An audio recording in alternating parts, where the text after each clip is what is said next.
Hey, it's another week, another recipe, and today we are beating the heat with a very easy sweet treat from the turn of the 20th century. That's my new favorite frozen dessert. Come in the kitchen and join me. Hey everyone, welcome back to my kitchen. My name's Courtney Morris and I cook history's forgotten recipes out of random cookbooks I find and sometimes websites. And today we're headed back to 1912 with a summer treat that I don't think we can screw up. I mean, we might be able to. These old recipes, you just never know.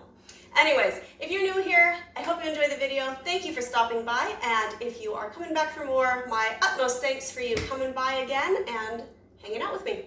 All right, let's get started. All right, so today we are headed back to summer 1912 in a publication called Today's Magazine, and if you can get on archive.org and take a look at it, the magazines back then were kind of cool. They have a lot of stuff packed in there, including like fictional stories that people sent in, recipes, crafts, editorials, opinion pages. I mean, it's pretty comprehensive. It's kind of a cool magazine. So today we're going to try a lemon sherbet recipe, and it's sherbet, not sherbet. There's no R in sherbet, and I'm sticking to that. I don't care who knows it, but either way, I don't think we can screw this up.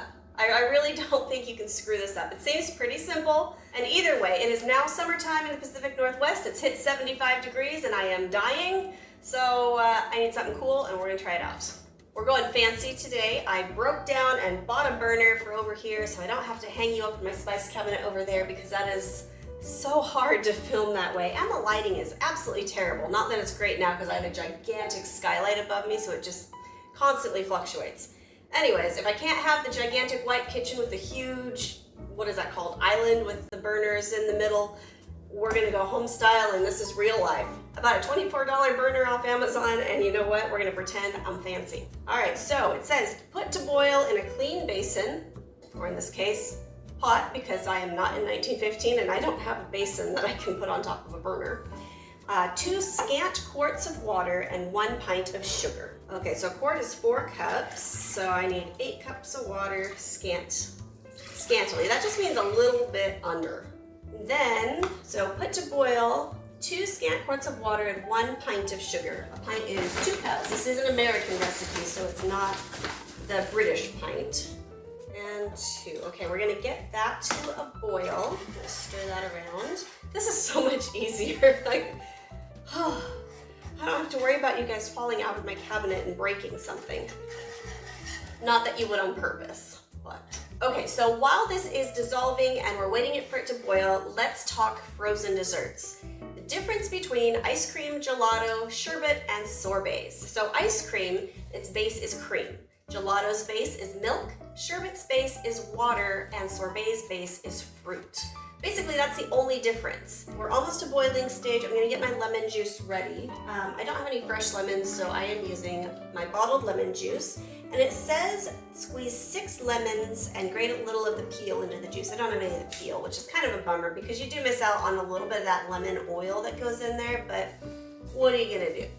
Since I am using bottled lemon juice instead of an actual lemon, the equivalent to a regular size lemon that you'd get at the store is about 2 to 3 tablespoons of juice per fruit. And I personally love lemon in the summer, and I really do like a robust lemon flavor. So I'm gonna go on the 3 tablespoon per fruit, which then if you do the math, 6 tablespoons equals about 1 1/8 cup of juice. So I'm gonna put this to the side real quick. This is starting to boil, which is good.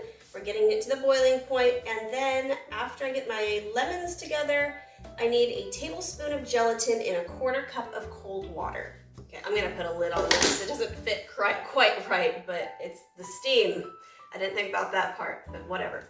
Anyways, okay, so there is a version of this in here that I'm gonna try. We're gonna try the gelatin one, and then instead of gelatin, it has you using egg whites. That says it gives more body to it. So I think I might try both and see what happens. Okay, so we are going to turn this baby off, and when its syrup is clear, pour in the lemon juice and all the gelatin, cool and freeze. That's it. It smells like lemonade. It's very lemony, and it almost might be on the tart side. It smells a little tart, but I kind of like it that way. Not tart at all. Hot, but not tart at all.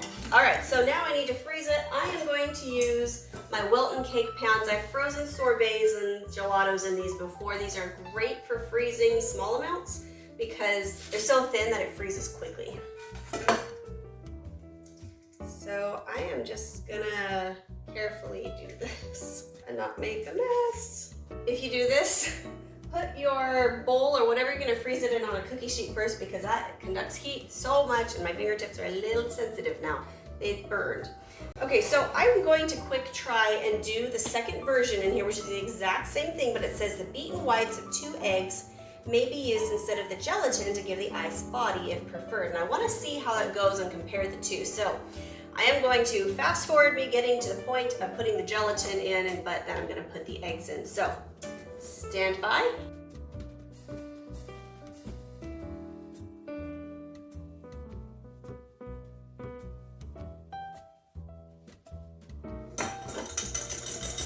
Okay, so we have reached the point where I need to add my lemon juice and where I added my gelatin, but now it's going to be egg whites. I have beaten them. They're not stiff by any means. It didn't say stiff. It just said beaten egg whites. So I've turned this off, and now it says the beaten whites of 2 eggs may be used. So I'm just going to whisk that in and see what happens without getting scrambled eggs. Okay, this is not going in. It is staying on the top. It doesn't give any other instruction, and it doesn't make any sense though. If I were to cool this off and then add it, I don't even know. So we're just gonna run with it and see what happens. Egg white is supposed to be the thickener. Gelatin is supposed to be the thickener. In modern day store-bought, you get things like xanthan gum and guar gum and carrageenan, that other thing with the C that's a thickener. You also get modified food starches in these.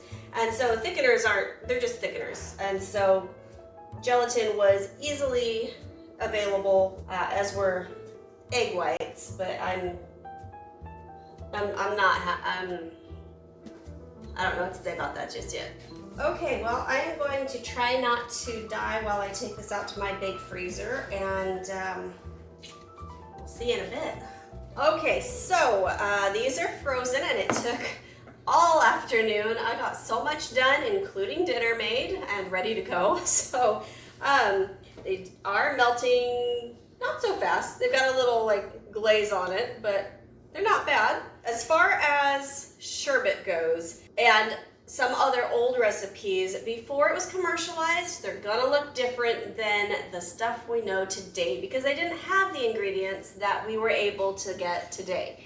And the ingredients that, you're definitely not gonna find 3-ingredient sherbet in the store. It just isn't gonna happen. So it's gonna look different, but it is basically the grandfather of what we know now. So I found the biggest spoon I could possibly find because I can't find any smaller ones. I don't know. So I'm gonna try the one with gelatin first and see. Ooh. Oh, it's like a slushy. It's like an ice, which I guess makes sense. Oh, yum. That's like a margarita met a snow cone met a sherbet. I'm making this again. That is so refreshing. Hands down, 100% awesomeness on the gelatin. On the egg white one, I'm kind of just going like, ugh. There's chunks of egg in here. Well, I mean, not chunks, but there's those little white dots that are egg white. Now it said it's going to give it more body.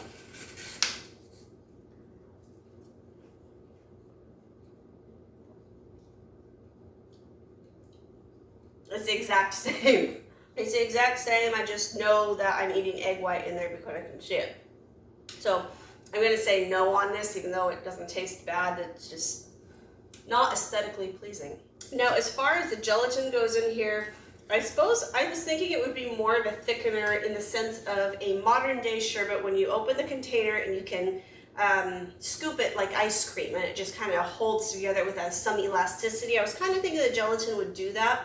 But I think it just is more of an antifreeze in here because if it was just the sugar and water, I think it would freeze a lot harder and not have that lovely, well, as good of a lovely consistent, like, I don't know what it is, like snow cone consistency. This is a easy, you saw how easy it was. Easy summer treat, very refreshing. Highly recommend this, and I would actually do lemon and lime together. I think that would be fantastic.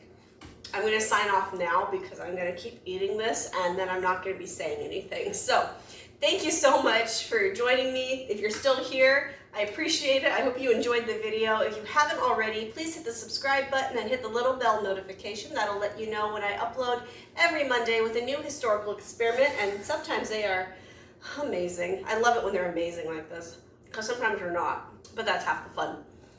Anyways, I'd love to hear from you in the comments. Leave me a recipe, say hi. I hope you enjoyed this. If you need something else to watch after this one, click on this one. This was my very first old-fashioned ice cream video I've done, and it turned out really, really well, and I highly recommend it. All right, well, I will see you next Monday with another experimental recipe, hopefully just as good as this, and I hope you have a fantastic week. All right, bye.